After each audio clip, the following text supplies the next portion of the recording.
bonjour, et ravi de vous retrouver ce matin. Hier, le monde musulman célébrait l'ascension du prophète Mohammed sallallahu alayhi wa sallam.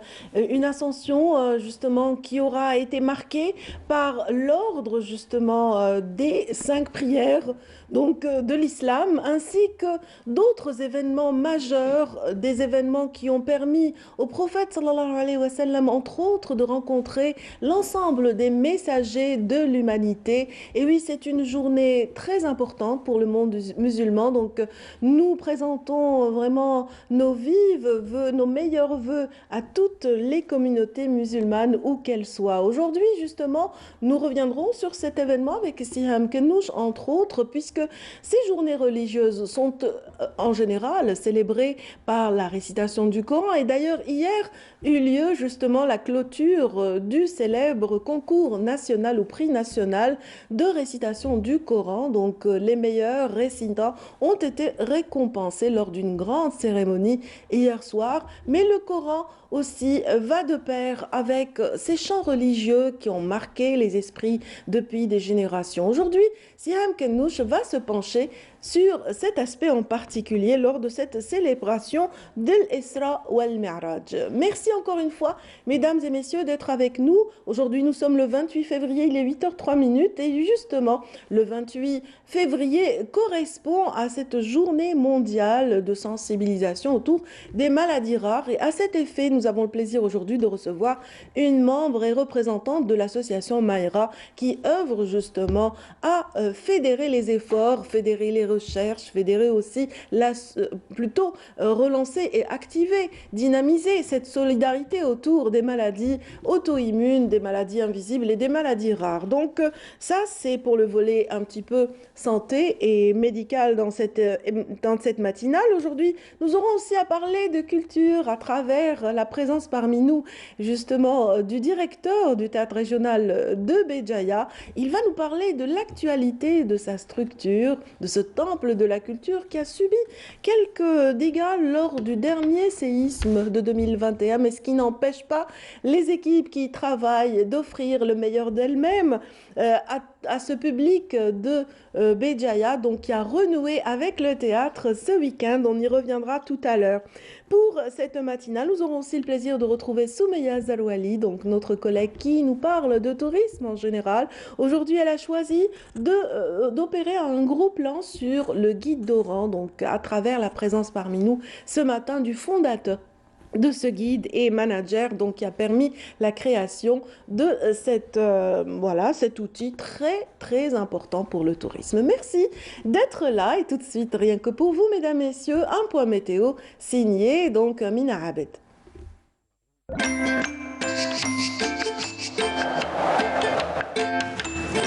La météo vous est présentée par Mobilis. Mobilis, معاً نصنع المستقبل. Bonjour Mina. Bonjour Nadia. Ça va? Ça va? Meilleurs vœux.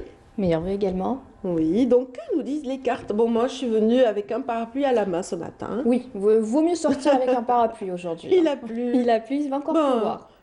Une pluie qui s'est fait attendre, ça fait longtemps que tout le monde espère. On l'attend depuis très très très longtemps, mais malheureusement ça ne va pas continuer pour aujourd'hui. Oh. Oui, bon? peut-être en fin d'après-midi, ça va s'améliorer. Fin d'après-midi, début de soirée. D'accord. Faudra s'attendre à une nette amélioration à partir de demain. Mais c'est quand même bien qu'il y ait eu quand même un peu de pluie, ça rafraîchit, ça nettoie. Ça fait du bien. Oui, ça fait du bien vraiment à la verdure, à la nature de manière générale. Hier c'était agréable, c'était une journée très agréable. Oui, alors que nous disent les cartes s'il vous plaît, Mina? Alors on va le découvrir tout de suite. Bonjour à tous, excellent réveil. Eh bien ce matin, un petit peu de brume, un taux d'humidité quand même assez élevé sur les régions côtières. Le taux d'humidité atteint et dépasse même parfois les 70%, toujours sur les régions côtières en journée. On notera un ciel plutôt nuageux sur l'ensemble des régions côtières avec quelques pluies sur le centre et l'est. Ça va s'améliorer en fin d'après-midi, début de soirée, toujours sur ces régions-là. De la neige sur les hauteurs jusqu'à 1000 mètres d'altitude, et puis sur la partie sud, on notera un ciel couvert, nuageux, carrément couvert, hein, notamment sur le sud-ouest, la Saoura, le Nord Sahara et les oasis avec des pluies en journée, un ciel voilé sur le reste des régions sahariennes avec de fréquents soulèvements de sable, notamment sur le Nord Sahara et les oasis. Les températures de cet après-midi, eh bien, elles sont en baisse, notamment vers les régions intérieures, hein, et ça s'explique un petit peu avec les chutes de neige, hein. On notera un minimum de 6 degrés. 5 degrés, pardon, du côté de Guelma, on notera 6 à Batna, 9 degrés à Constantine, Djelfa, 15 degrés à Alger, 14 à Annaba, on notera 16 degrés à Oran, 18 Tlemcen, 11 Al Bayadin Ama, 13 à Chlef, Ghilizan et Tiaret. Sur la moitié sud, eh bien, on notera entre 12 et 22 degrés, hein, de la Saoura vers les oasis en passant par le Nord Sahara. On notera 29 degrés à Janet, 25 à Tindo, 32 degrés à Ilizi, 31 degrés à Adrar, 34 à In Salah et enfin 37 degrés. Ça sera la maximale à Borj Petit Mourtali Ingezam. On passe tout de suite à l'état de la mer. Pour cet après-midi, eh bien, on notera une mer calme, un peu agitée, sur le centre agité, vers les côtes ouest et est, avec des vents entre 10 et 30 km/h, vers les côtes centre, entre 30 et 40 km/h à l'est du pays, et enfin entre 40 jusqu'à 50 km/h vers la partie ouest. Excellente matinée et à tout à l'heure midi.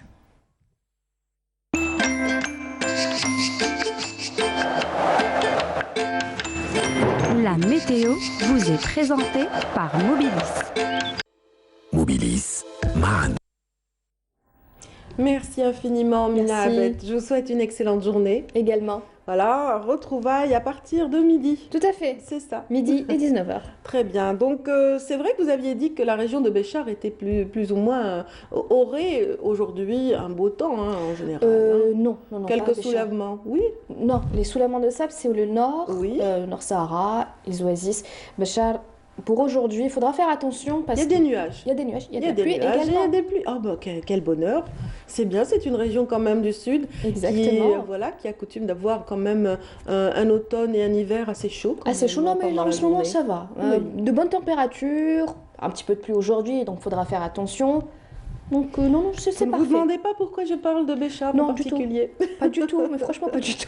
Un D'accord. petit voyage, non? Bon, c'était juste pour faire un petit voyage quand même, voilà. D'abord avec la météorologie, puis ensuite avec la musique. Ça, c'est encore plus agréable. C'est très agréable même avec le Malbcharia, surtout quand elle est guidée et savamment guidée par Souad Asla. C'est pour tout de suite. Restez avec nous.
Voilà, c'était la Souada Asla avec Lemal Besharia qui nous chantait justement, voilà, qui avait justement prononcé quelques louanges à Dieu. Et c'est l'occasion justement de louer Dieu à travers les chants, mais à travers aussi la récitation du Coran.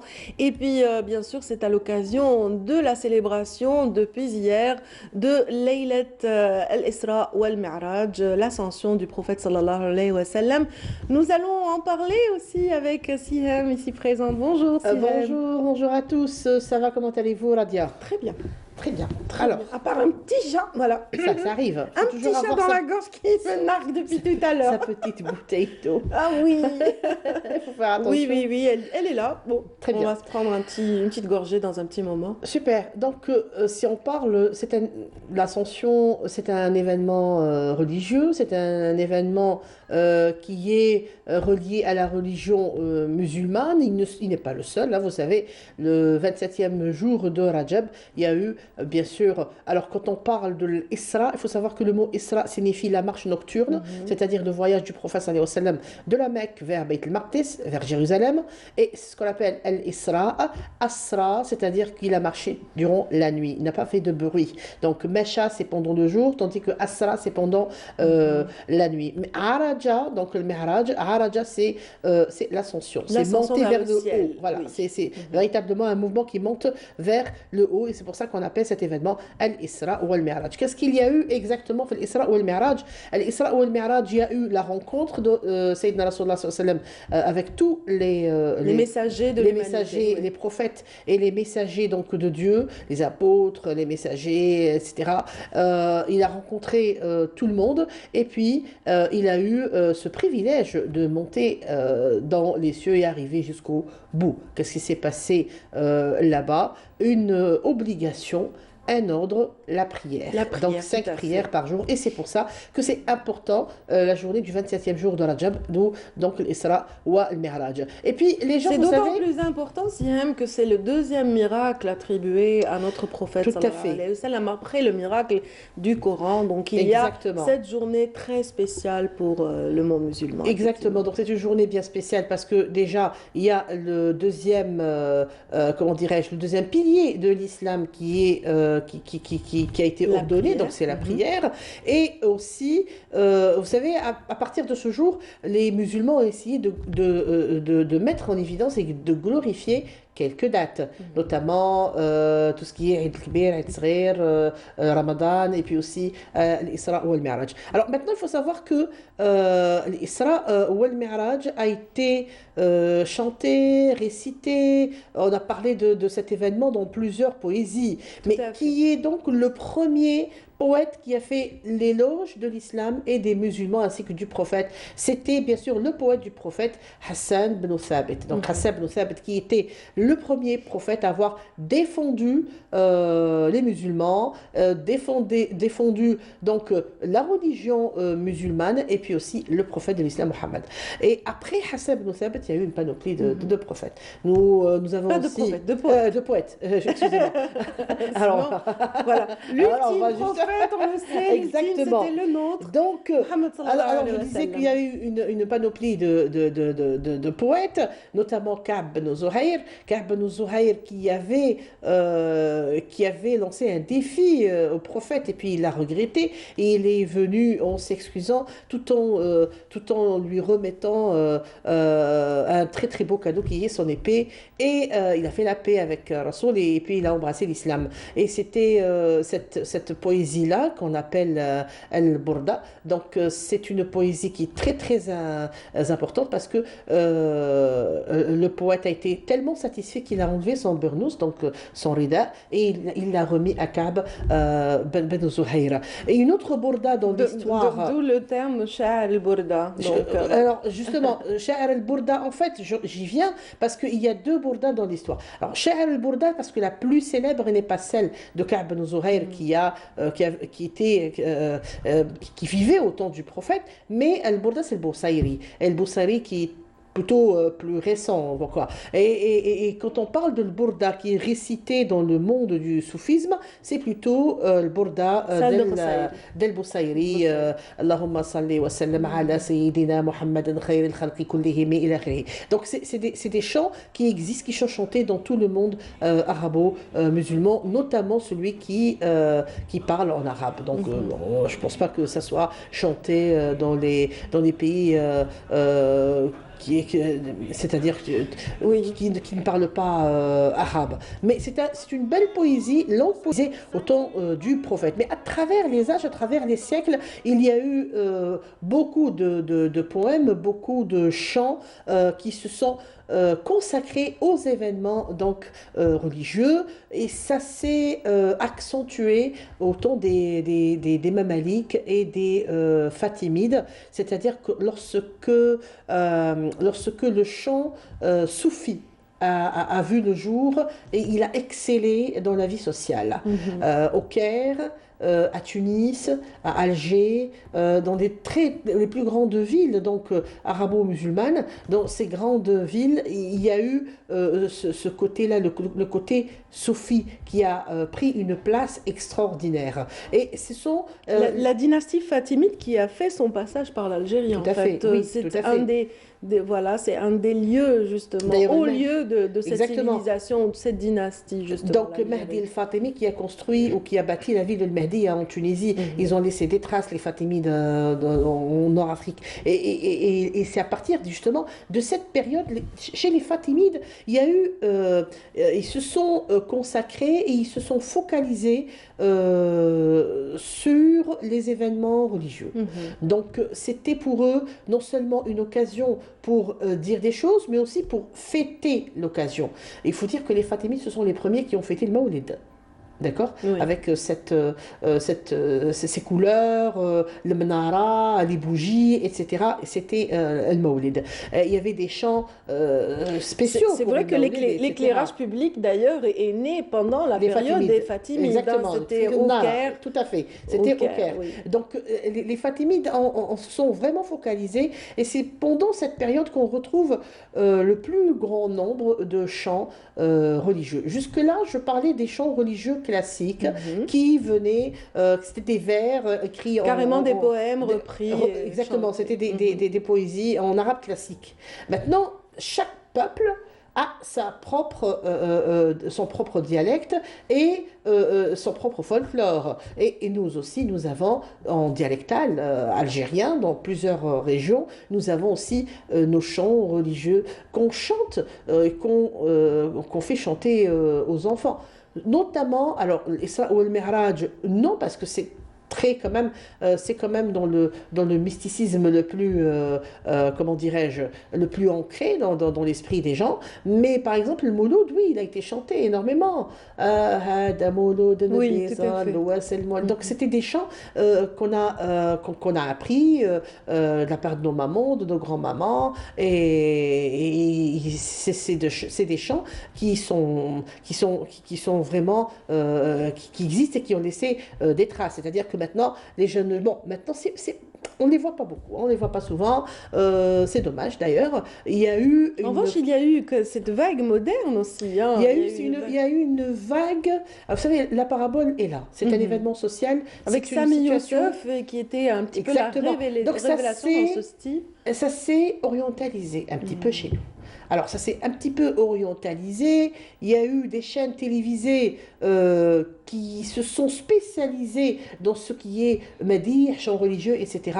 Et puis, l'Algérien ne capte que ça, il faut dire ce qu'il en est. Il a une parabole, il a une porte ouverte sur l'Orient. Donc, du coup, on a pris, moi j'ai vu dans les crèches, les enfants qui chantaient des chants orientaux, Ya Taïba, etc. Quand vous parlez de Ya Taïba, Taïba c'est Madina, c'est Madina Rasul. Yathrib qu'on a plus tard appelé Tayyiba. Pourquoi? Parce que Rasul sallam est enterré fiha. Mais il faut dire que chez nous, il y a un manque de recherche et d'écriture. C'est quelque chose qui doit être écrit, rabâché. Il y a des efforts dans ce sens, hein, qui ont été consentis. Par exemple, la création du concours d'El-Inchad. N'est-ce pas? Concours national, mais allez voir le concours international, on a des deux versions. Exactement, mais quand on parle de concours de l'Inchad, c'est plus le côté oriental qui on est toujours dans l'oriental. Exactement. Alors nous avons par exemple ici tout ce qui est un livre qu'on appelle Mouloudiyet. Et Mouloudiyet, ce sont des chants, justement qui nous rappellent, c'est-à-dire Saïd qui nous rappelle ce qui a été chanté tout le temps dans le Maoulid. Alors dans le Melhoun, nous retrouvons des Saïd qui chantent l'Aïd, qui chantent la fête, qui chantent. Mais là, dans le Melhoun, on les retrouve ou en andalou ou bien au chabi. C'est vrai.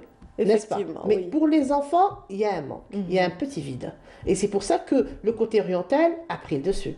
Mais à part Hada Mouloud Nbi, etc. Bon, mais le Chabi, vraiment un répertoire très riche. Un répertoire extraordinaire. Oui. Un répertoire extraordinaire, il parle de l'Hajj, il parle de l'Mawassim, il parle de Ramadan, ça parle de l'Isra al Mi'raj, par exemple. Il y a des poésies et Melhoun qui racontent l'ascension du prophète. Ce qu'il y a eu dans le premier ciel, ce qu'il y a eu dans le deuxième ciel, l'aventure complète, c'est-à-dire jusqu'à arriver à Sidrat al-Muntaha. Ce sont des chants qui existent réellement. À l'exemple par exemple, c'est ça. Donc il y a le Farajia, le Ftahia et il y a le Mi'rajia, le Qadiriya aussi, il y a le Mi'rajia. Il y a les écoles soufis. Il y a les écoles soufis dans lesquelles, dans les confréries soufis, dans le Qadiriya, le Bilqaïdiya, Tijaniya, Rahmaniya et tout, qui existent très fort en Algérie, notamment à l'intérieur du pays.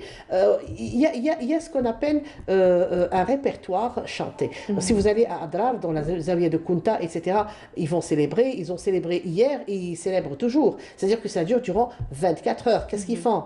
Ils chantent, ils prient, ils lisent ce qu'on appelle silka. Silka, c'est des versets coraniques qui se suivent comme ça. Et c'est quelque chose qui est très présent.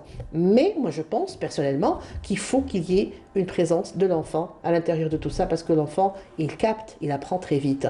Et c'est très important de léguer. Effectivement, voilà, il est appelé à grandir et à perpétuer toute cette tradition. Donc, vous venez de citer justement ces soufis qui ont un peu permis justement de développer cet aspect de chant religieux.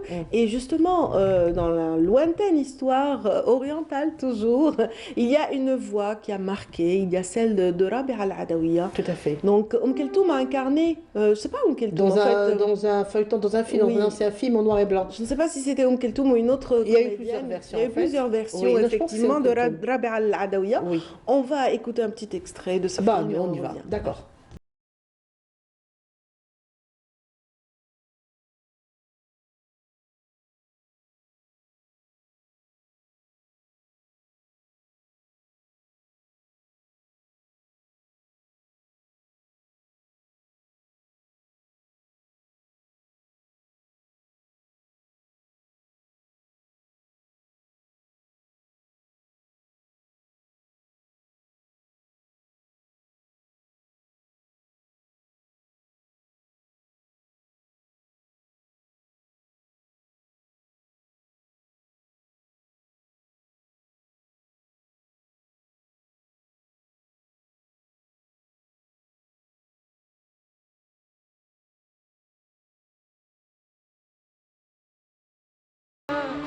Belle voix. Hein. Très belle voix. Ça, c'est Keltoum. Ouais, on ne peut pas se tromper.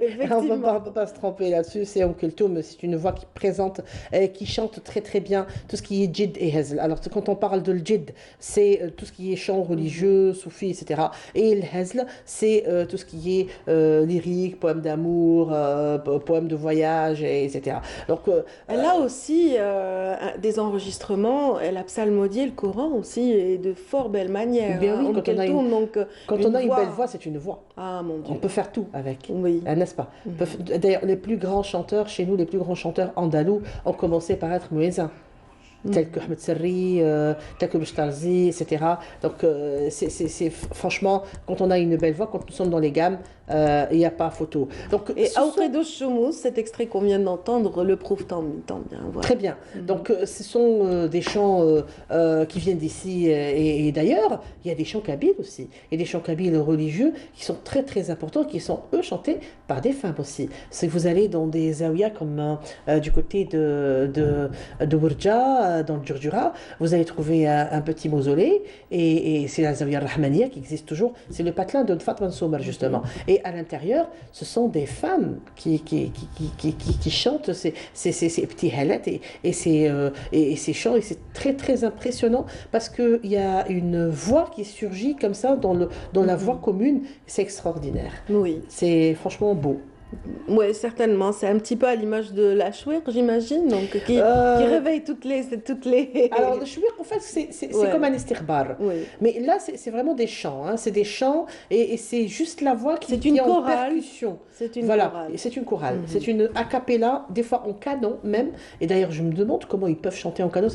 Chanter en canon, c'est quand quelqu'un va finir une phrase que l'autre commence. Voilà, et ça, c'est très, très joli. Et je pense qu'il faut faire. Il y a toujours un travail ethnologique, anthropologique à faire dessus. Et il faut garder cet aspect religieux, il faut le préserver, mais il faut surtout le perpétuer.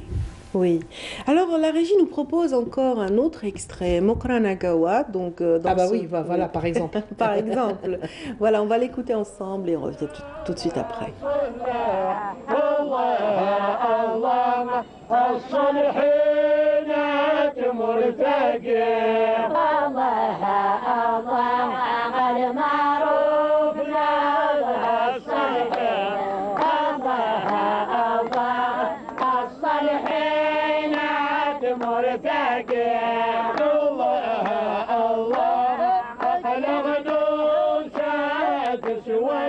Vous voyez, ça se passe à l'intérieur d'un mausolée.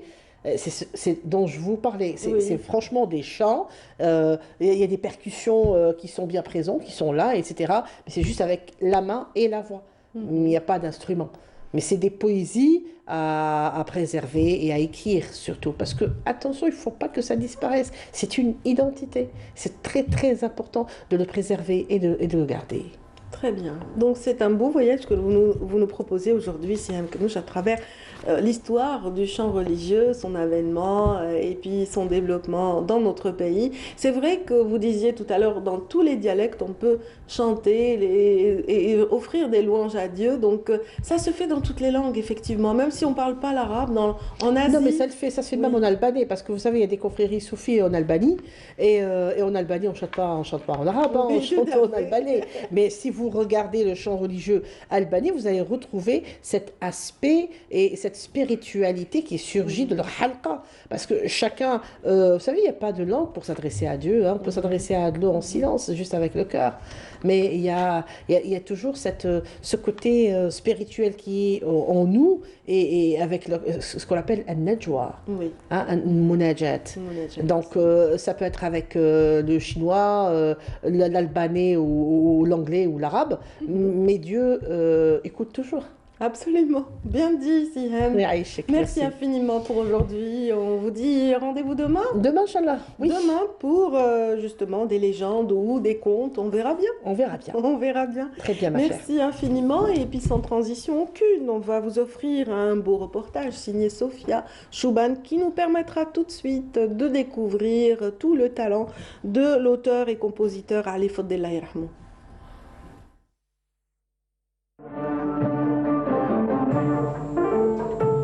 Issu de l'ancienne génération de comédiens qui ont marqué le petit écran à l'époque du noir et blanc, Ali Fadé, de son vrai nom Yahya Dif, a pu obtenir des rôles intéressants dans les sketchs où il se produisait.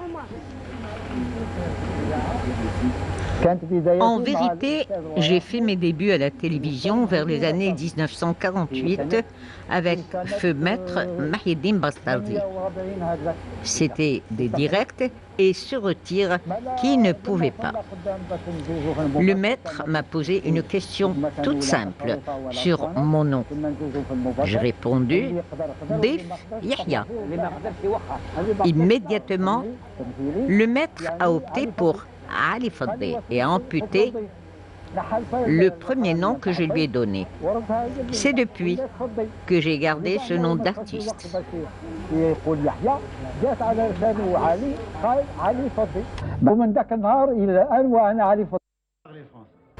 Grâce à son art oratoire et sa parfaite connaissance de la langue arabe et de la langue française, Ali Fadli est devenu un personnage doué pour le 4e et 7e art pendant les années de la Révolution.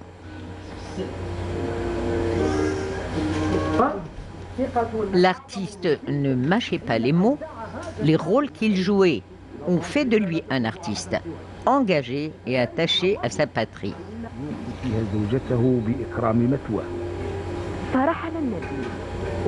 Grâce aussi à son génie d'assimilation des textes qu'il apprenait par cœur, pour le tournage d'un sketch ou d'un film, Ali Fadli était conscient du poids des mots, vu que le pays, en ce temps-là, était embrigadé par la présence coloniale.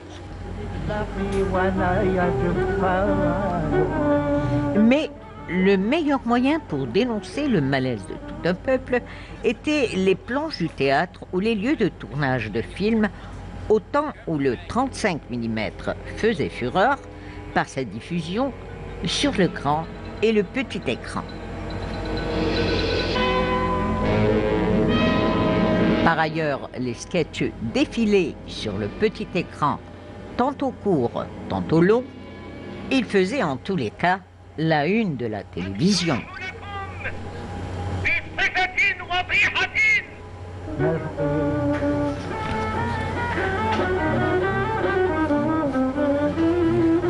Le professionnalisme de Ali Fadli a été remarquable en tant qu'acteur, animateur et comédien avant et après l'indépendance du pays.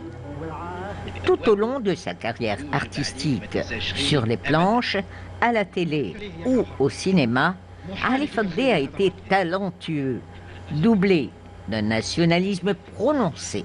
Il tire sa révérence en 1993 et laisse une empreinte inoubliable qui inscrit son nom sur le registre du patrimoine culturel algérien. Fatma, oui. Donne un morceau de pain à cet enfant et fais-le partir. Au revoir.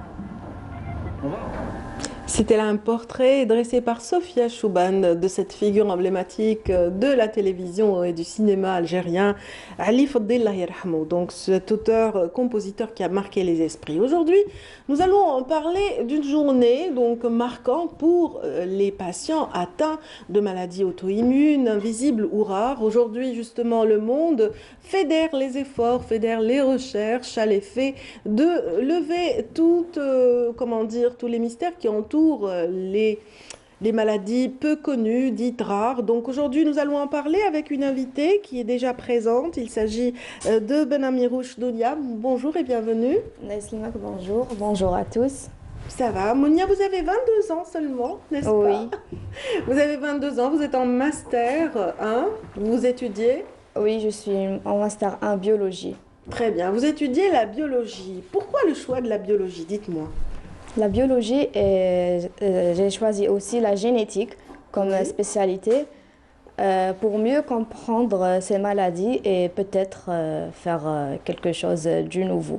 D'accord. Vous êtes vous-même né avec une maladie assez rare, n'est-ce pas? Oui, c'est la bêta-thalassémie.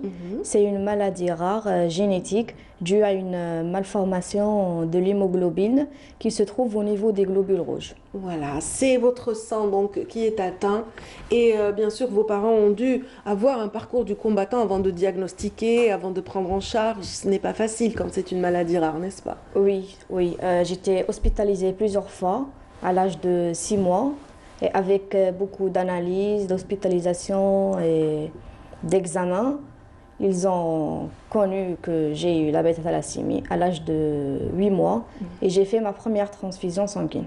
Voilà. Donc, vous vivez, votre vie est rythmée, certes, n'est pas une vie comme toute personne normale, effectivement, parce qu'elle est rythmée par ces transfusions sanguines qui sont récurrentes. Donc, plusieurs fois par mois, vous devez être vraiment, comment dire, relayé par un sang neuf, c'est bien ça? Oui, exactement. C'est notre seul traitement, c'est le traitement majeur de la bêta-thalassémie et d'être transfusé régulièrement. Voilà, chaque 3 à 4 semaines. Voilà. C'est ce qui vous a poussé. Donc, vous êtes toute jeune, vous étudiez, ce qui ne vous empêche pas aussi d'offrir de votre temps dans le cadre d'une fondation. Mais d'abord, c'était l'histoire d'un groupe, n'est-ce pas? Vous avez rejoint un petit groupe. Oui, c'était un petit groupe de personnes. Des personnes qui vous ressemblaient. Oui, exactement. Voilà. On était atteintes des maladies rares, des maladies auto-immunes et invisibles. On s'est reconnus sur des pages Facebook ou bien au niveau de l'hôpital. Et puis, on se comprend mieux parce que on vit la même vie, le même quotidien, des douleurs, des hospitalisations, des traitements. Oui. Et puis... et beaucoup d'espoir aussi. Surtout d'espoir, oui. Beaucoup d'espoir. Oui. On va rester sur cette note d'espoir dans un petit moment. On parlera de Mayra, de cette fondation qui a fêté tout juste le 15 février dernier son premier anniversaire. Mais avant, suivons ensemble ce reportage qui nous dresse justement un compte rendu de la prise en charge des maladies auto-immunes chez nous. Et c'est signé Riles Ould Hamouda.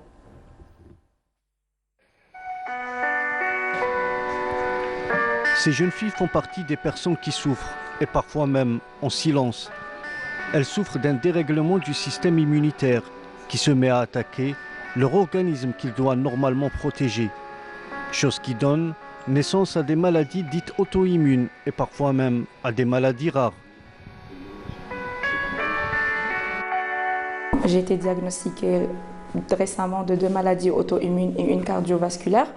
J'ai le lupus, un psoriasis et une thrombose veineuse. En début de 2018, j'ai été diagnostiquée d'un lupus.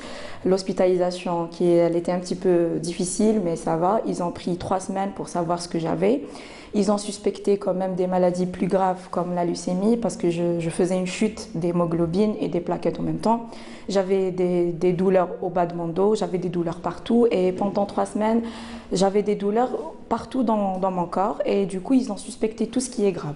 Après 3 semaines, ils ont fait un bilan inflammatoire, un bilan qui détecte qu'est-ce qu'il y a, la CRP et tout. Ils ont diagnostiqué un lupus. J'ai la maladie de Crohn, c'est une maladie inflammatoire chronique intestinale. La maladie, j'ai reçu le diagnostic quand j'avais 18 ans. J'étais adolescente et je n'avais pas d'expérience avant avec la maladie. Donc, les premiers temps, j'ai été un petit peu effrayée par le diagnostic, mais après, j'ai vite accepté ma maladie. J'ai une maladie qui est invisible, une maladie qu'on ne voit pas et j'ai des difficultés qu'on ne voit pas. Donc, des fois, c'est un handicap pour moi, cette maladie. De manière générale, je la vis bien, je l'accepte. Ce n'est pas un handicap majeur dans ma vie, mais il y a des jours où des jours qui sont plus compliqués que d'autres. La plupart du temps, l'entrée dans la maladie va se faire signe par signe ou bien symptôme par symptôme. Ce sont des maladies, comme on dit, c'est des maladies caméléons, c'est-à-dire qu'elles peuvent prendre n'importe quelle forme.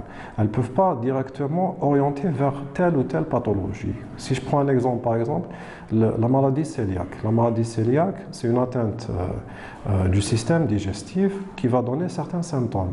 Tous les symptômes ne vont pas être présents d'emblée. Donc c'est pour cela qu'il y a une errance dans le diagnostic dans la plupart du temps. Que ce soit pour la maladie cœliaque, pour ce qui est des maladies systémiques comme le lupus, la polyarthrite rhumatoïde, les MICI, les maladies inflammatoires chroniques de l'intestin, c'est des maladies qui sont difficiles à diagnostiquer pour le médecin, même pour nous, médecins spécialistes. Myriam Mrizi fait partie de ces quelques 2 millions d'Algériens atteints de maladies rares. Des maladies qui sont à 80% génétiques, mais elles peuvent aussi être d'origine infectieuse ou auto-immune.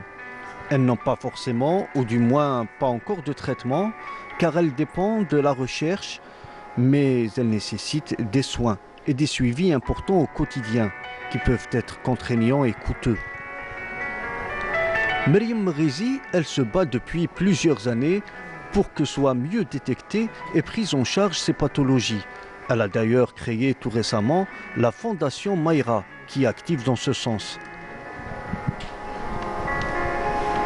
Au début, j'ai créé une page sur les réseaux sociaux. J'ai décidé, il y a 10 ans, j'ai décidé de parler de les maladies, mais aussi de parler de gens qui ont l'occasion de témoigner sur leur maladie. Et avec le temps, j'ai logique que nous officiel. Donc, le 15 février 2021, on a ouvert notre fondation. Les maladies auto-immunes invisibles et rares, Mayra, maladies auto-immunes invisibles et rares. Pour les personnes qui ont des maladies, pour faire de la sensibilisation, باش نهضروا عليهم, باش الناس يعرفوهم, باش الناس يفهمونا. حبيت insister على le mot invisible parce que c'est des maladies ما يبانوش. Un registre national est plus qu'important pour le recensement des malades et l'amélioration de leur prise en charge, qui les fera sortir de la solitude imposée par ces pathologies.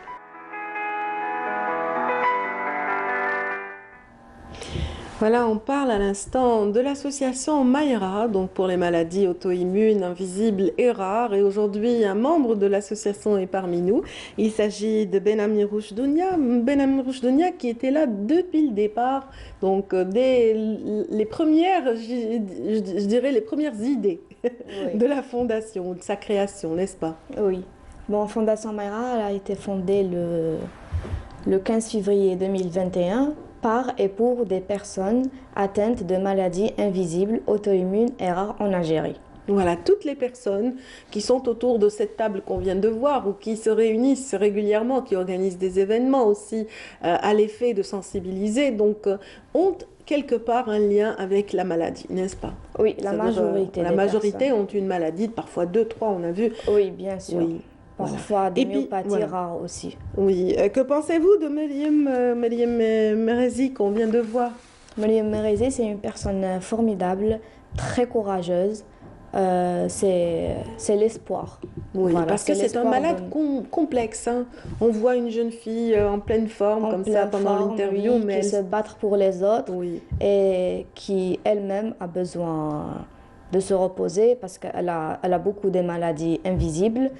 Et des allergies et d'autres maladies auto-immunes. Voilà, mais ce qui ne l'empêche pas de mener un combat contre justement l'ignorance pour aussi orienter, aider, j'imagine, et aussi fédérer toute une chaîne de solidarité. C'est ce qui se passe dans Mayra. Oui, c'est ça. Vous êtes de plus en plus nombreux. Oui, exactement. Il y a des personnes qui nous contactent pour rejoindre la Fondation Mayra de tout le pays. C'est des personnes qui ont besoin d'aide ou qui veulent aider. Il y a des médecins aussi pour nous aider, pour aider pour les gens qui n'ont pas encore de diagnostic. Oui. Et puis pour la prise en charge. On a vu justement le docteur Farid Abdelwaheb à l'instant qui offre de son temps à toutes ces personnes désirant justement savoir plus sur leur maladie, diagnostiquer, etc.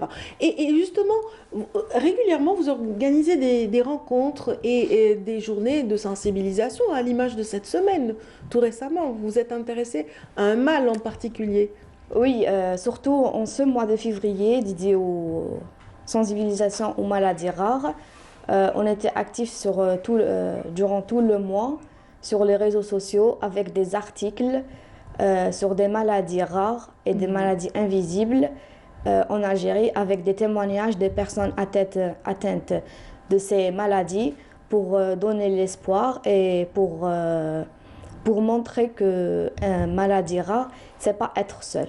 Voilà, on vient de voir quelques images de votre page sur Facebook.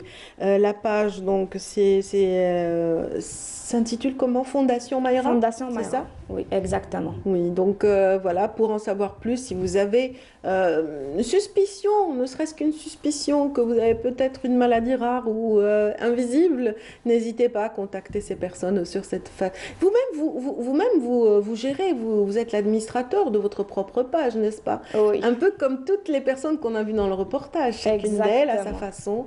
Oui. Exactement. Comment s'appelle votre page? C'est Inès Thalassémie. Thalassémie qui est votre maladie, en fait. Oui. Voilà. Très bien. Qu'est-ce que vous faites sur votre page en général? Vous communiquez comment? Par le biais de... Par surtout des vidéos. En fait, j'avais commencé à cause de la pandémie coronavirus. Il y avait un manque au niveau des banques de sang. Oui, c'est vrai. On avait en galère. On pouvait rien faire. Les personnes avaient peur de se rendre à l'hôpital pour faire un don du sang. D'où l'idée de... J'ai filmé une vidéo. C'était une journée horrible. J'étais trop fatiguée pour faire une transfusion. Il n'y avait pas de sang. Donc j'ai rentré. J'ai décidé de faire une vidéo pour sensibiliser. À chaud, avec tout ce que vous ressentiez. Exactement. Pour sensibiliser à l'importance du don du sang. Oui. Voilà, il y a eu écho, les gens ont réagi. Oui. Heureusement. Heureusement, la solidarité algérienne est unique. Donc les gens m'ont contacté pour faire un don. Et puis voilà. Pour permettre les transfusions qui sont nécessaires régulièrement pour ce type de maladie. Et puis voilà, cette semaine, vous vous êtes tous rassemblés autour justement de la sensibilisation au lupus en particulier. L'une des intervenantes du reportage en parlait. Donc, Oui, on a parlé de lupus, on a parlé de maladies de Gaucher, la bêta-thalassémie, la drépanocytose, l'hémophilie, plein d'autres maladies rares qui se trouvent au niveau d'Algérie. Voilà. Très bien. Parmi le public qui a assisté à ces rencontres, justement, une dame a réagi, vous m'en parliez tout à l'heure. Oui, c'était une jeune fille, elle était sous diagnostic, mais elle était perdue, elle n'avait pas l'air très comprendre qu'est-ce qui se passe. Après, elle nous a dit j'ai connu ma maladie grâce à la Fondation Mayra, parce qu'elle a vu un article sur le lupus, et puis... elle a... Oui.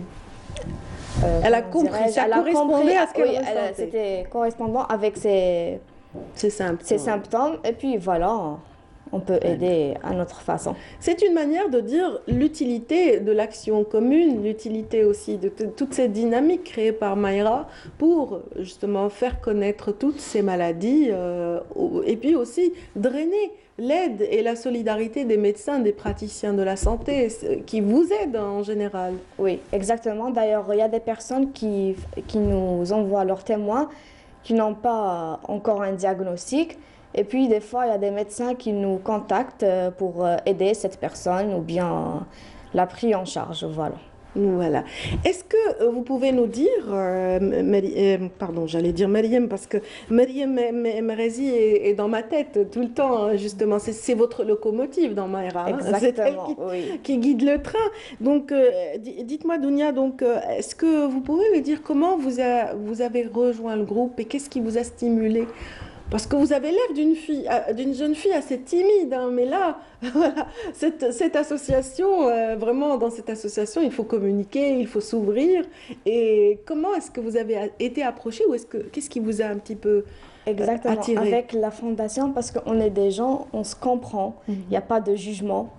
À la base, on est des personnes normaux. Oui, tout à fait. Oui, mais avec des difficultés qui nous rend un peu spécial, voilà. Et avec la fondation, on se comprend, on est dans le même état. Et puis voilà, on se comprend super bien. Très bien. Qu'en est-il de vos parents? Maintenant, vous vous prenez en charge, vous prenez d'autres personnes en charge. Qu'est-ce qu'ils pensent de vous? On les salue s'ils vous suivent ce matin. Oui. Ils sont fiers de moi, c'est sûr. Et puis, c'est grâce à eux, c'est surtout grâce à ma mère. Elle m'a toujours encouragée. Elle m'a fait comprendre dès mon petit âge que j'ai une maladie, mais ce n'est pas un handicap à 100% pour m'empêcher de vivre ou d'étudier ou de continuer ma vie le plus normal possible. Oui, d'accord. Donc maman est d'un grand soutien. Donc c'est vrai. Moi, je voulais à travers ce témoignage connaître le rôle des parents dans cette dynamique. Est-ce qu'ils ont adhéré à l'association également? Est-ce que les parents font partie aussi? Non. Non. Non, pas encore. Non. Ce sont seulement les patients et les médecins qui... Les médecins, oui. Non, il y a si vous voulez rejoindre notre fondation, il n'y a pas... Il n'y a pas de problème, ça reste ouvert quand même. Ça reste ouvert, oui, pour toute personne. C'est peut-être une manière, je ne sais pas, hein, vous allez me dire si j'ai faux ou vrai. Donc peut-être que c'est une manière de vous laisser votre indépendance, que vous travaillez, que vous activiez dans cette association toute seule. Oui. C'est peut-être fait pour ça, dans ce sens. Oui, peut-être, oui. Voilà, on essaye de comprendre maman et papa, mais bon, on les remercie de vous avoir accompagnés si longuement et de vous avoir permis de faire des études supérieures et d'avoir des hobbies et des amis, etc. Donc bravo. Merci. Voilà. Dites-moi, vous êtes combien dans l'association, donc en termes de nombre d'adhérents actuellement?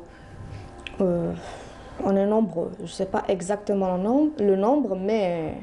On est nombreux quand même. Il y a des médecins, il y a des étudiants en biologie qui est pour aider. Il y a des personnes atteintes de maladies. Il y a un groupe pour le bénévolat. Voilà, on est nombreux. Et comment vous vous organisez? Vous disiez tout à l'heure que vous êtes rejoints de partout, quoi. On vous appelle de toutes les wilayas. Donc, comment vous faites pour vous organiser? Est-ce que vous avez créé des petits relais à l'échelle des wilayas? À l'échelle du wilaya, non, pas encore, mais ça va être avec le temps, Inch'Allah. Voilà.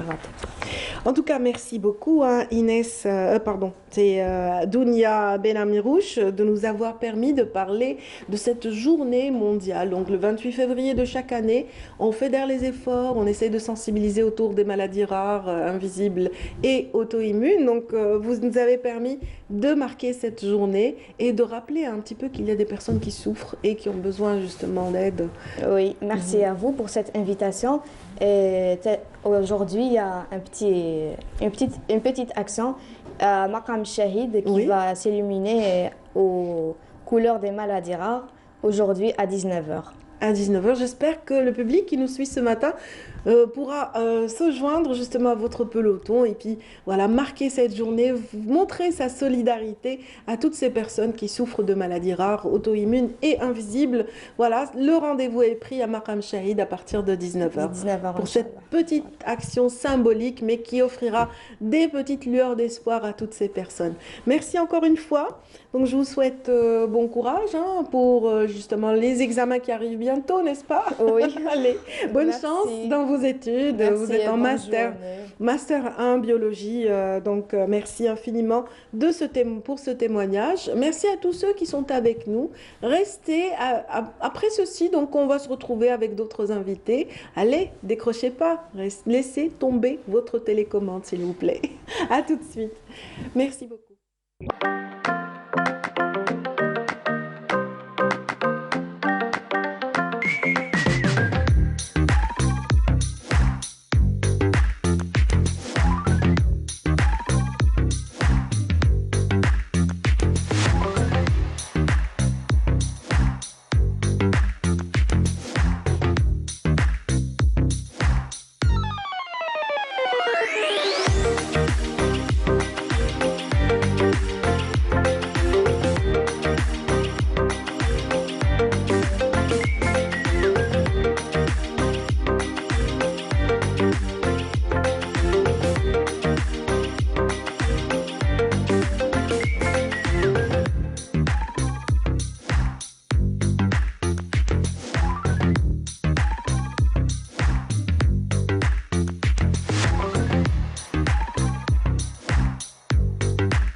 Et bien, les portes sont ouvertes pour notre invité, Haider Ben Hassine, qui vient nous rejoindre et qui vient de Béjaïa. Il a fait un long voyage. Il s'agit donc de ce talentueux homme de théâtre, comédien et metteur en scène que nous avons plaisir à recevoir ce matin. Bonjour. Plaisir pour moi, bonjour. Voilà, ça a été dur de rejoindre. Vous pouvez enlever votre casque. Ah bah oui. Voilà, vous mettre à l'aise. Voilà, il y a quand même une bonne distance qui nous sépare. Voilà, bienvenue. Merci beaucoup. Merci beaucoup. Alhamdulillah. En plus, c'est vrai que quand il y a un petit peu de pluie, le trafic routier Entre autres, ça ralentit et puis... Oui, absolument. Absolument. Ouais. Mais bon, on est content quand même que vous soyez là et qu'on puisse enfin parler du théâtre régional de Béjaïa, donc que vous dirigez actuellement, vous en êtes le directeur. Absolument. Oui. Non, mais je pense qu'on a parlé l'autre fois, c'est que... Bonjour déjà, téléspectateurs. Voilà. Ce que je voudrais dire concernant le théâtre régional de Béjaïa, c'est que c'est simple, enfin c'est dur, mais c'est simple à expliquer. Je vais essayer de synthétiser en 2 mots. C'est un établissement qui a subi déjà les aléas du tremblement de terre, donc on est sur le post-tremblement comme on disait l'autre fois, du mois de mars 2021. Quand même, c'était un tremblement assez important parce que pourquoi je parle du bâti? Parce que déjà, on appelle communément le vieux bâti. Donc il est sur une zone où il y a le vieux bâti du chef-lieu. Donc au niveau de la cage de Seine, quand même, on a subi des dégâts assez importants. Mais heureusement, d'un côté, alhamdoulilah, ce dossier-là est bien pris en charge par la direction de la culture et des arts. Oui, d'accord. La réhabilitation du vieux bâti dont on parle, c'est une très belle structure, effectivement, qui est chargée d'histoire. On sent l'âme de tous ces hommes de théâtre qui sont passés par là et qui ont vraiment investi cette scène. On espère vraiment que ça se fera le plus rapidement possible, que tout revienne à la normale. En tout cas, il n'y a pas que le séisme qui a impacté un petit peu le déroulement des choses dans un théâtre. Il y a aussi cette pandémie qui a freiné les élans. Ça a freiné les élans, justement, et c'est le mot exactement, depuis pratiquement 2 ans et demi, si ce n'est plus. On est sur 3 années de cessation d'activité carrément. Et c'était pas uniquement, comme on disait toujours l'autre fois, c'est pas le propre de Béjaïa uniquement. C'est Béjaïa, c'est l'Algérie, c'est le monde entier, c'est les artistes qui sont lésés, c'est les techniciens de spectacle aussi qui sont lésés. Donc la pandémie a fait des siennes quand même. C'est vrai que pendant la première année, même ça a continué pendant la 2e année. Le TNA, par exemple, est passé à un type de communication de substitution par des pièces offertes de façon virtuelle au public. Donc voilà, ils partageaient un peu les créations à travers donc la toile, mais ce n'est pas toujours suffisant, ce n'est pas toujours suffisant. Le contact est vital avec le public, n'est-ce pas? On a besoin du présentiel pour un théâtre. Mais c'est ça ce qui fait du théâtre ce qu'il est, l'art du spectacle, le côté vivant, justement, c'est le présentiel, c'est le physique, c'est les contacts humains, c'est la chaleur du spectacle, du moment, justement, c'est l'inédit, c'est l'instant exceptionnel.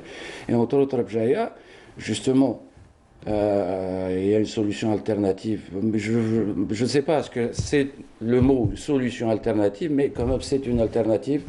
C'est qu'actuellement nous sommes en train de finaliser quelques démarches. C'est que au niveau du chef-lieu, au niveau des communes, différentes communes de la wilaya de Béjaïa, on est en train de proposer aux élus qui doivent être impliqués et qui sont d'ores et déjà impliqués avec nous, l'éventualité de la création de théâtres municipaux. Oui.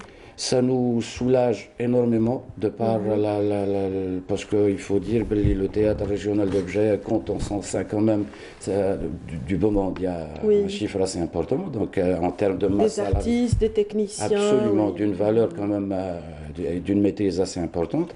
Et puis ça peut nous ramener vers la proximité, ça peut essayer tout aussi de créer des CDD, j'allais dire des postes d'emploi provisoires, d'essayer de transférer du savoir, transférer de l'expérience, transférer tout le côté professionnel des techniciens et des artistes du TRB.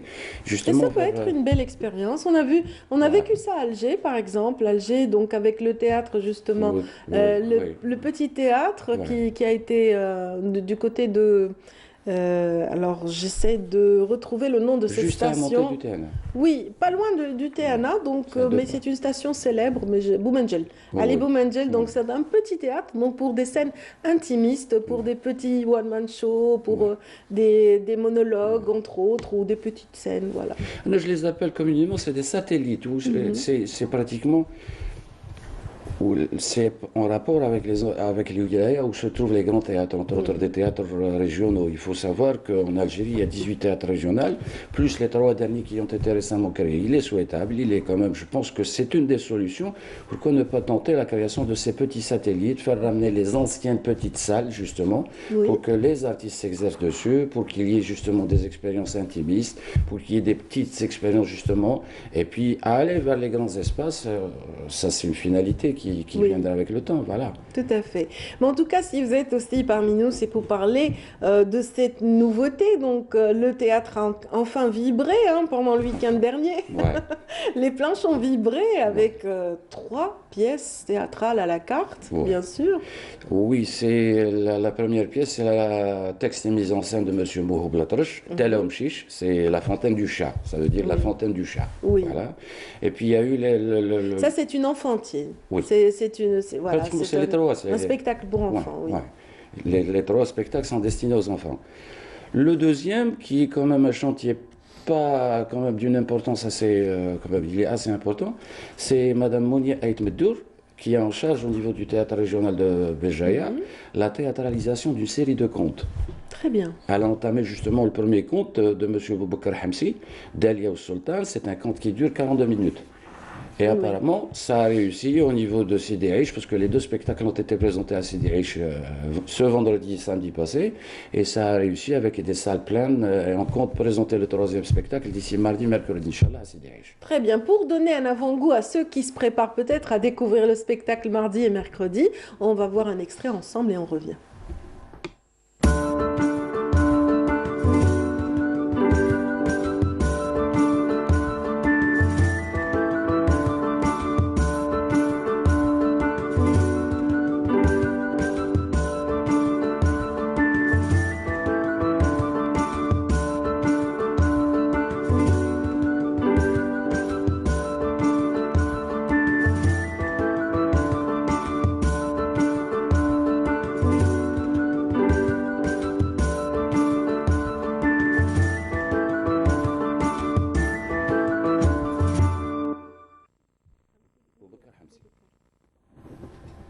Voilà, c'était là un extrait de la pièce écrite par Boubacar Hamsi, un grand artiste qui est évolué à l'étranger actuellement, n'est-ce pas?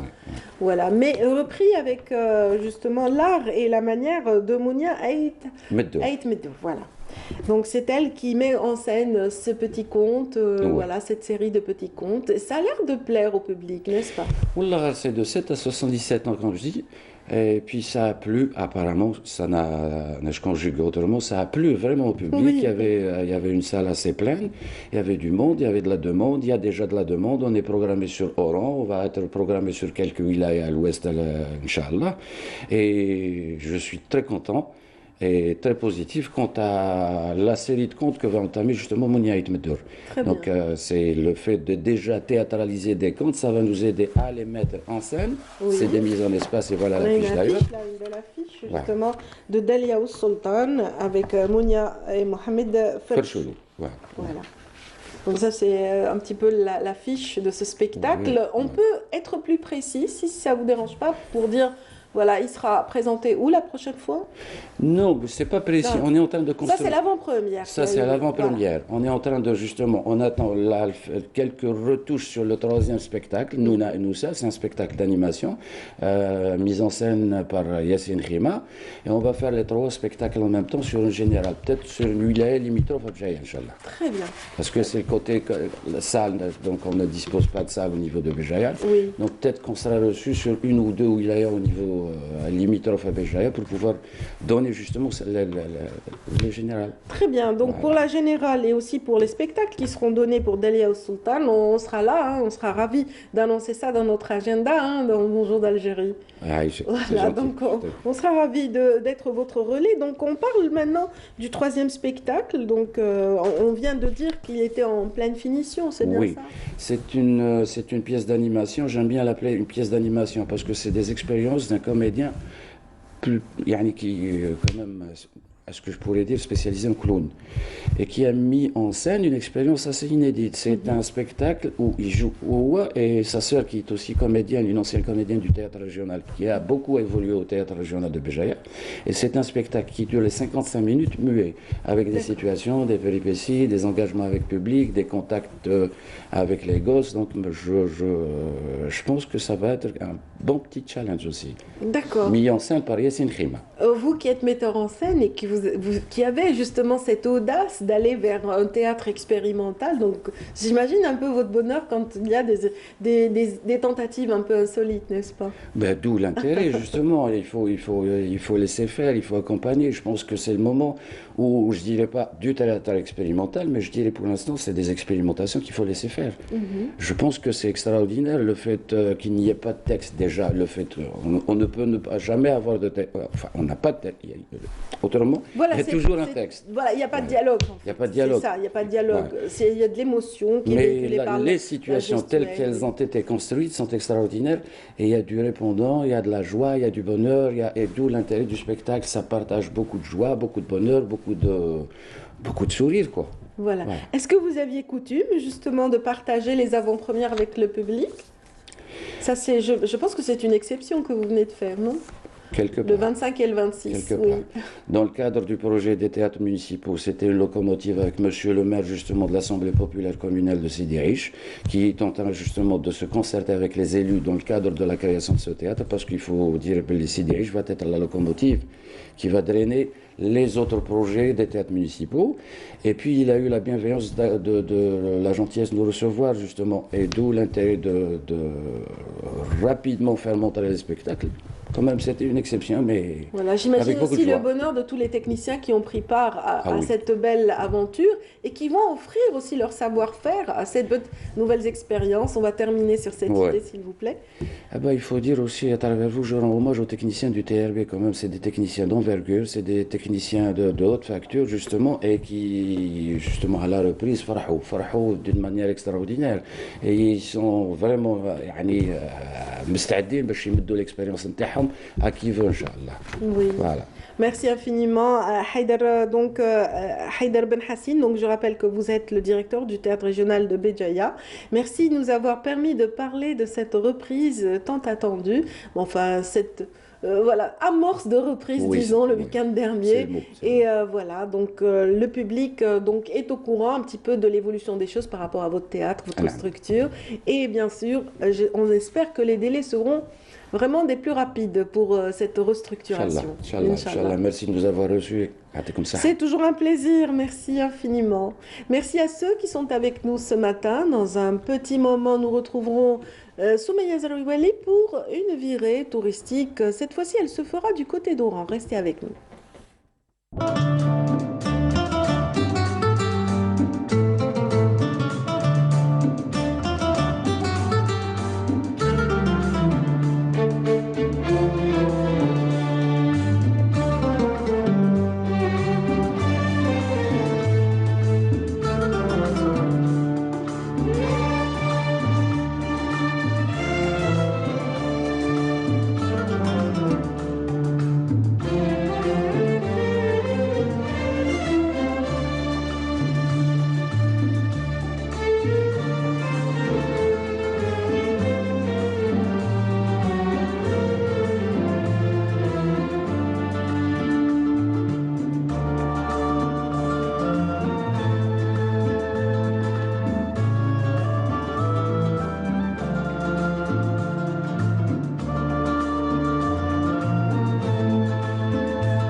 Hala, bienvenue à Soumeya. Ça va?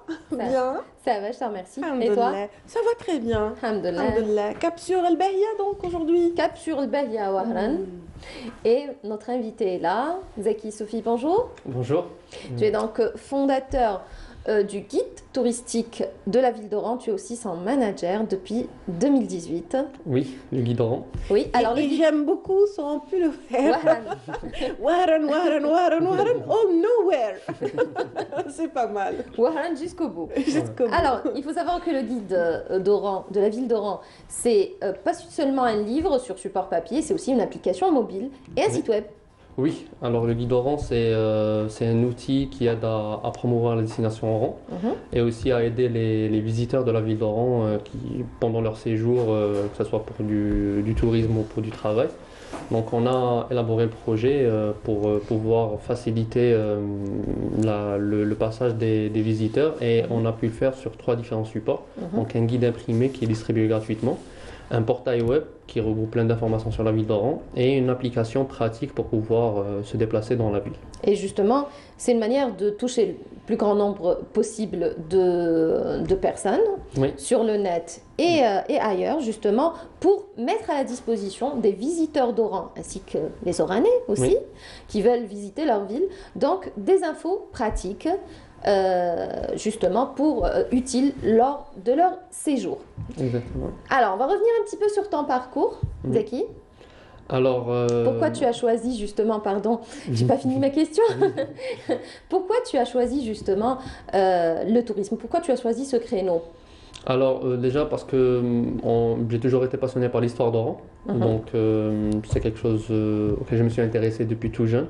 Donc on a continué à travailler, à essayer d'apprendre plein de choses sur le parcours de la ville d'Oran, de l'Algérie, du Maghreb en général, mais spécialement à la ville d'Oran. Et au fil des années, donc en intégrant la vie professionnelle, j'ai pu travailler dans le domaine de la communication. Donc je voulais utiliser la petite expérience qu'on a eue, le savoir-faire qu'on a eu, pour en faire quelque chose d'utile, pour offrir finalement un cadeau à la ville d'Oran. Donc voilà, le projet est né de cette idée-là. Et justement, un projet qui est, je le rappelle, qui a commencé en 2018. Oui, donc la première édition c'était en 2018. On a commencé à travailler sur le projet bien avant. Et on a pu le concrétiser en 2018 avec la première édition du guide Oran. Donc c'est sorti pendant l'été 2018. On a pu le distribuer un peu partout. Il y a eu un grand tirage qui a été distribué gratuitement sur la ville. On a pu refaire une deuxième édition en 2019. Et depuis, le Covid a frappé à nos portes. Donc on a dû s'arrêter pendant 2020 et 2021. Et là, on compte, Inch'Allah, revenir en force en parallèle avec les Jeux méditerranéens. Donc la prochaine édition sortira en juin 2022. Et justement, on le rappelle, Oran se prépare justement pour les Jeux, pour accueillir donc 26 pays lors des Jeux méditerranéens. Certaines donc infrastructures hôtelières ont été donc mises à niveau. Absolument. Oran réceptionne aussi de nouvelles infrastructures d'accueil pour justement accueillir les visiteurs d'Oran. Et justement, ça tombe bien puisque le guide d'Oran a été actualisé par rapport à tout cela. Exactement, on est en train de travailler dessus en ce moment même, en même temps que la ville se métamorphose durant ces derniers mois. Donc il y a eu beaucoup de nouveautés, il y a eu beaucoup de réaménagement des espaces, donc là ça va vraiment, on est dans la dernière ligne droite, donc ça va très vite. Et nous on essaye de voir un petit peu tout ce qui se passe, on essaye de prendre note pour pouvoir actualiser le guide en fonction de cela. Donc en rajoutant des nouvelles adresses, en mettant en avant les espaces qui ont été aménagés ou réaménagés, en présentant les nouveaux parcs hôteliers, en présentant les nouvelles infrastructures, les nouveaux lieux de loisirs qui ont été mis en place. Donc voilà, le guide sera beaucoup plus intéressant lors de cette édition-là. Et justement, tu es un passionné d'histoire, en l'occurrence l'histoire d'Oran, ce qui t'a poussé un petit peu à accompagner des groupes, devenir un peu guide accompagnateur, mais amateur. Mais tu accompagnes des groupes, tu fais découvrir donc fièrement ta ville. Oui, on essaye de faire de temps en temps des visites guidées donc, à la demande, bien sûr en mode amateur. Donc il y a des guides spécialisés et professionnels sur la ville d'Oran. Mais on essaie d'accompagner les groupes qu'on connaît, donc les groupes d'amis ou surtout les professionnels qu'on côtoie dans notre quotidien.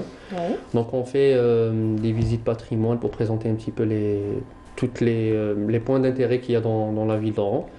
Et on a déjà fait ça donc, plusieurs fois. On essaie de collaborer aussi avec les associations qui sont en place, donc, qui sont spécialisées dans le patrimoine. Donc il y en a pas mal à Oran. Bel Horizon, entre autres. Oui, il y a Bel Horizon, il y a SDH. SDH, Oran, oui. Il y en a plusieurs. Et justement, moi, quand je vais vers une ville que je ne connais pas, Soumeya, en général, je recherche une carte. Donc, est-ce que dans l'application, on peut retrouver ça? Donc, toutes les indications, le plan de la ville, etc. Alors, justement, l'application est basée sur ça. Donc, elle est basée sur la géolocalisation. Donc, on a une grande carte. On va peut-être découvrir en images et commenter juste après, si vous le permettez. Très bien. Merci.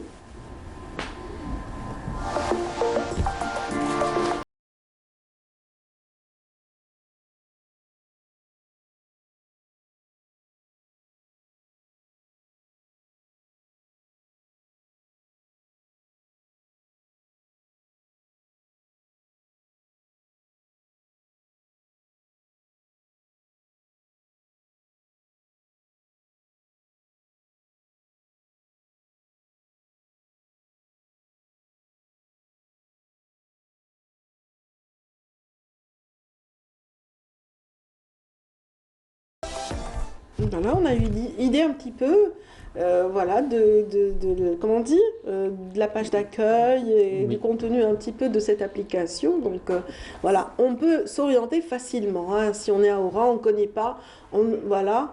Donc, en fait, tout ce qu'il y a sur le guide est fait de façon digitale sur l'application.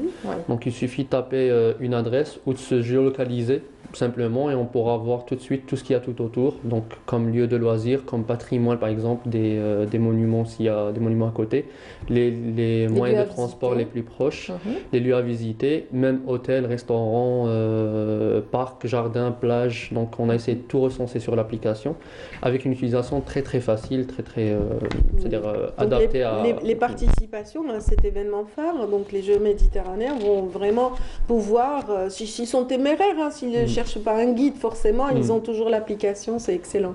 Il y a aussi de très belles images de la ville d'Oran, donc sur le guide, disponible sur le guide. Aussi dans l'application mobile également. C'est vrai qu'aujourd'hui on utilise beaucoup plus peut-être, c'est un outil de voyage, mais on l'utilise beaucoup plus, c'est plus facile de l'emporter, on va dire, d'utiliser son téléphone plutôt. Généralement les gens font ça, ils se renseignent. On a aujourd'hui affaire à un touriste averti qui se renseigne avant de voyager, déjà bien avant. Il sait, il compose son voyage et il sait exactement avec exactitude où aller bien avant de s'y rendre, où aller à Oran bien avant de s'y rendre. Justement, alors c'est le salon Siyaha. Oui. J'y arrive. Donc le salon Siyaha va avoir lieu au mois de mars, donc du 13 au 16 mars. Du 13 au 16 et mars. tu vas participer. Inch'Allah, on sera présent donc, en tant que guide Oran. Donc le salon revient aussi en force cette année, donc du 13 au 16 mars. Ça sera au centre des conventions d'Oran. Donc je salue par l'occasion des organisateurs. On sera présent pour encore une fois continuer à présenter le guide, pour pouvoir aider aussi les visiteurs qui seront présents. Faire la promotion de la ville d'Oran. Faire la promotion de la ville d'Oran aussi. On distribuera aussi des exemplaires du guide Oran lors du salon aussi. Donc, encore une fois, gratuitement? Bien sûr, oui. Le guide, en fait, tous les supports du projet, dès le départ, on voulait que ça soit gratuit, parce qu'on voulait vraiment que ça soit quelque chose d'utile pour la ville et que tout le monde puisse en profiter. C'est ça. Donc le guide est gratuit, l'application est en téléchargement libre sur iOS et Android, et le site web, et bien sûr, le portail web est complètement gratuit.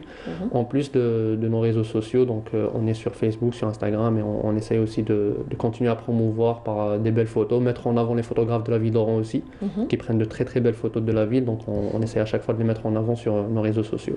Donc c'est un travail sponsorisé quand même. Il y a des mécènes qui ont pris part à cette aventure? On essaie, oui. On essaie d'avoir un petit peu d'aide de la part des infrastructures qui sont sur Oran, donc les hôtels, les restaurants et tout. Donc ils essaient de contribuer au projet pour pouvoir financer surtout l'impression, parce que c'est l'impression qui est le plus long coût. Le reste, on peut le gérer, au niveau de notre agence. Donc voilà.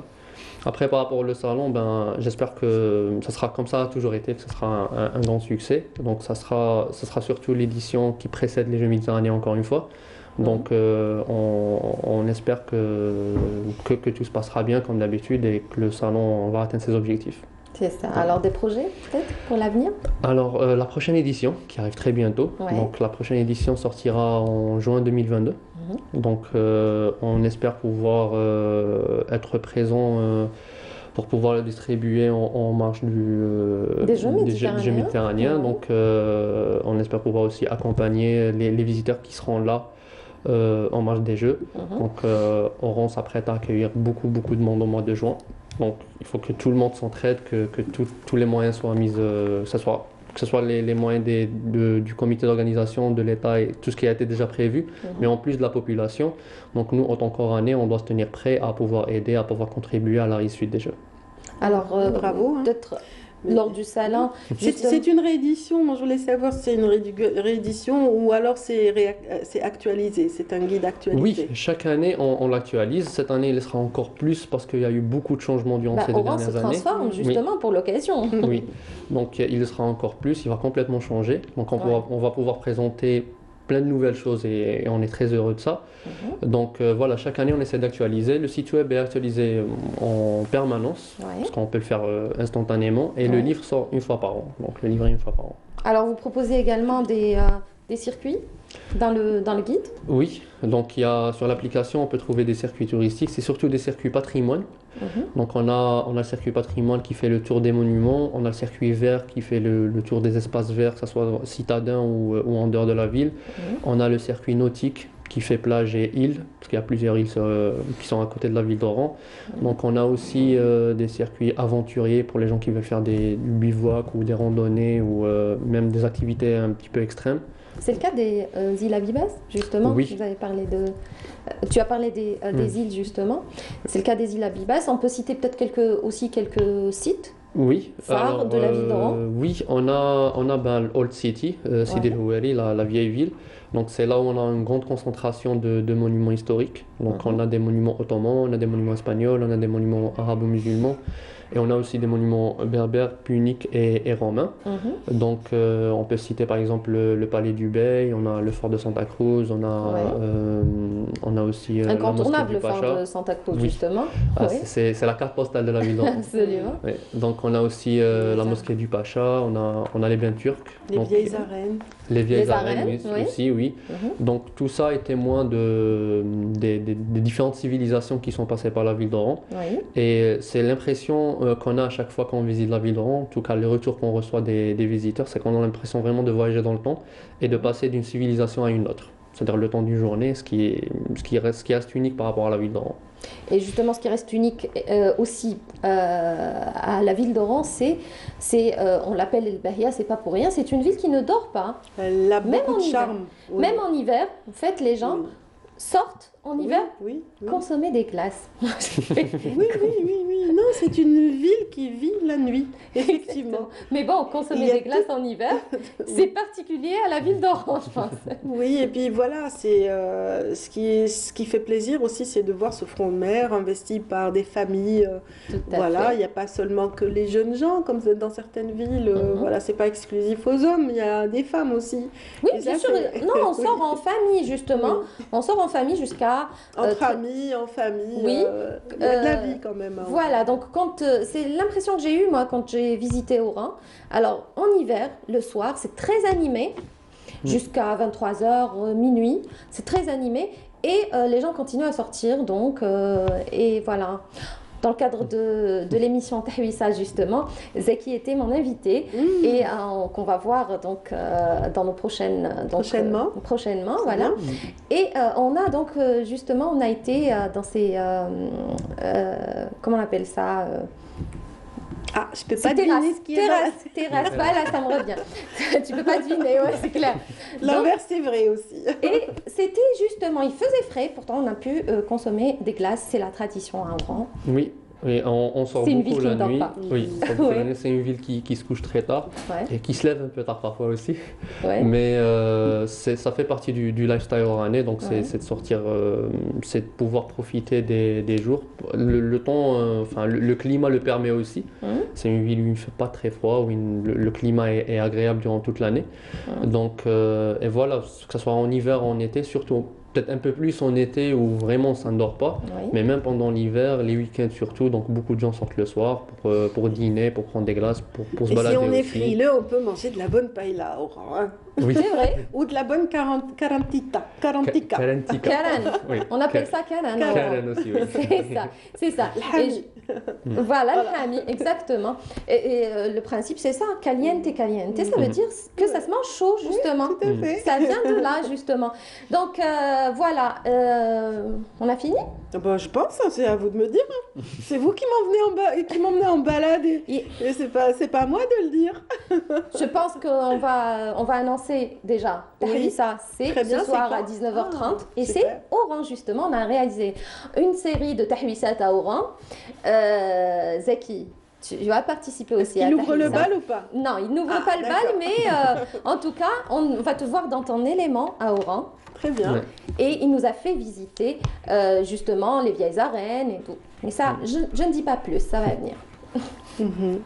Et donc, Voilà. merci infiniment. Hein. Merci à toi, Soumeya, et à ton Merci à invité. toi, Zeki. Merci à vous pour l'invitation. Donc, tu es venu d'Oran, justement, pour parler de ta ville. Oui. Chose que tu as toujours fait. Tu es un passionné de la ville d'Oran et un passionné de l'histoire. Voilà, merci d'avoir été parmi nous ce matin. C'est moi qui merci beaucoup. Merci. Merci. Voilà. Radia, Et voilà. on se quitte en musique. Eh bien, très bien. Voilà, merci à De la tous musique ceux qui qui vient ont d'Oran suivi. Je ne sais pas, mais en tout cas, c'est méditerranéen. D'accord. Radio Tarifa, me dit-on à l'oreille. Donc, merci pour ce choix musical. Merci à tous ceux qui nous ont suivis ce matin. Merci à nos invités.